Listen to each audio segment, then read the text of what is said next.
Nous allons donc voir l'analyse du CAC 40 du 24 septembre 2020. Alors, une journée encore de baisse aujourd'hui. Pourtant, le marché avait tenté de remonter, bien sûr. On est toujours là sur l'étude du Bollinger. Donc, on voit que, en fait, cette bougie-là est une bougie qui continue à faire une percussion, un petit peu comme celle-là, sur cette bande de Bollinger, qui va continuer à descendre, très certainement. Alors évidemment, il y aura sûrement des petites remontées, hein, pour pouvoir prendre de l'élan, pour pouvoir mieux taper toujours sur cette bande de Bollinger.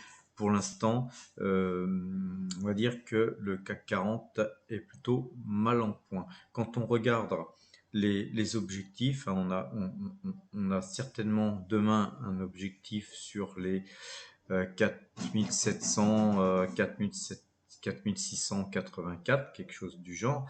Mais derrière, on s'aperçoit qu'il y a encore d'autres points, mais surtout là, on a un gap. C'est très intéressant, les gaps, parce qu'en fait, c'est un aspirateur et en fait, ça ne demande qu'à être comblé. Et là, on voit qu'on a des points qui sont à 4539. Donc, il y a encore de la marge pour faire de la baisse, hein. Et on peut voir qu'ici, il y a aussi encore un gap, hein, par ici sur la zone des 4332. Donc, pour ceux qui ont du BX4, hein, ben, on continue à conserver ces BX4, hein, on a bien fait. Pour ceux qui ne sont pas dans le marché, bah surtout on fait rien, mis à part peut-être accumuler des titres à fort rendement. Alors des titres à fort rendement, on a Total, hein, qui est tombé à 29,02, c'est-à-dire 2,27% de baisse. C'est quand même une grosse baisse. Total, hein, on peut acheter pour se faire une petite ligne afin de bénéficier du rendement futur qui continuera d'être distribué. On a GTT Transport aussi qui a baissé de pratiquement 3% aujourd'hui. Bah ça, on peut aussi ramasser. Eutelsat fait partie aussi des sociétés à ramasser en cette période de forte baisse. Par contre, on accumule tranquillement, hein, parce que ça peut continuer à baisser encore. Et donc, il faut rester prudent. Alors sinon, on a aussi CNP Assurance, hein, qui baisse de 0,88% aujourd'hui, qui peuvent être mis en portefeuille. Danone un peu moins, mais ça peut aussi se ramasser. Air Liquide, on va surveiller, hein, si elle descend sur les 133, 130, et il va falloir commencer aussi à ramasser ça parce que c'est sympathique.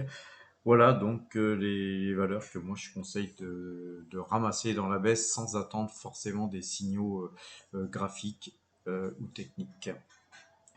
Sinon, sur les valeurs américaines, je vous avais conseillé Coca-Cola qui monte de 2,21%.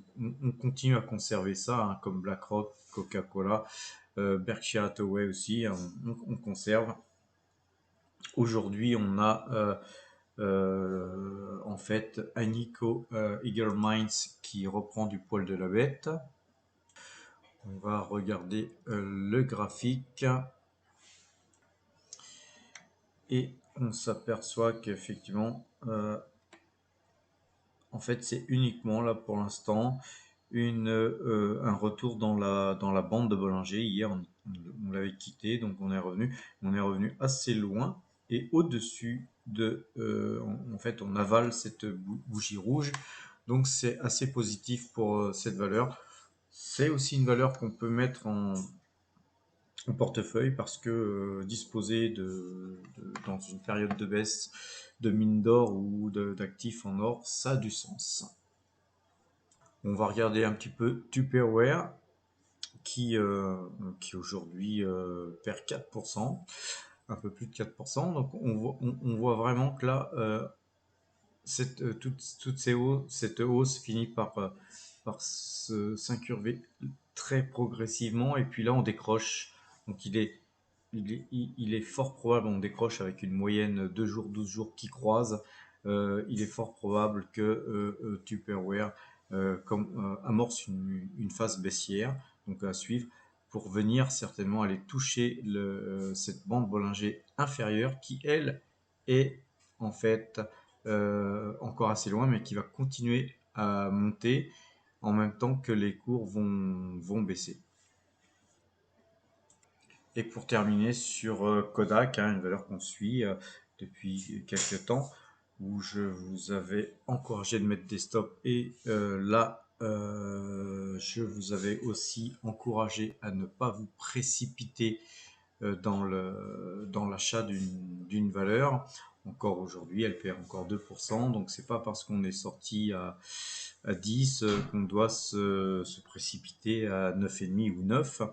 Preuve en est, c'est qu'elle est à 8,75 et qu'il est fort probable que cette valeur continue à baisser sous la pression baissière. D'ailleurs, on voit que ces 2 dernières séances, les volumes étaient très faibles, donc ce sont des bougies qui se font avec un volume très faible, mais il suffirait d'un volume beaucoup plus fort pour appuyer une énorme baisse.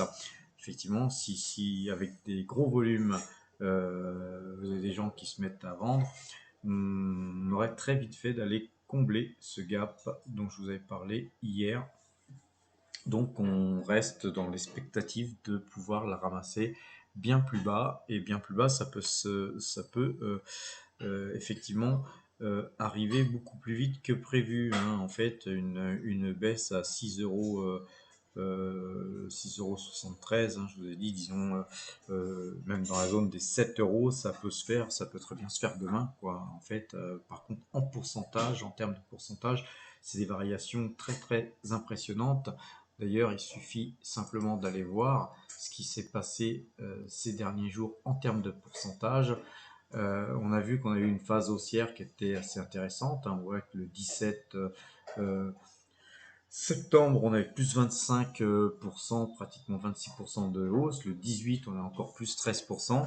Par contre, quand ça a commencé à dégueuler, on fait du moins 13%, moins 4%, moins 11%. Quand on additionne tout ça, il suffit qu'on fasse encore 15% ou 20% de baisse demain. Quand on additionne tout ça, on a une phase de baisse vertigineuse sur lequel, effectivement, si on avait gagné 40% lors du précédent signal, on peut s'amuser à rejouer la moitié de ces gains, ou même la totalité de ces gains, sur des cours beaucoup plus sympathiques. Donc voilà comment on pratique en money management pour pouvoir effectivement optimiser ces gains et en fait réinvestir ces gains.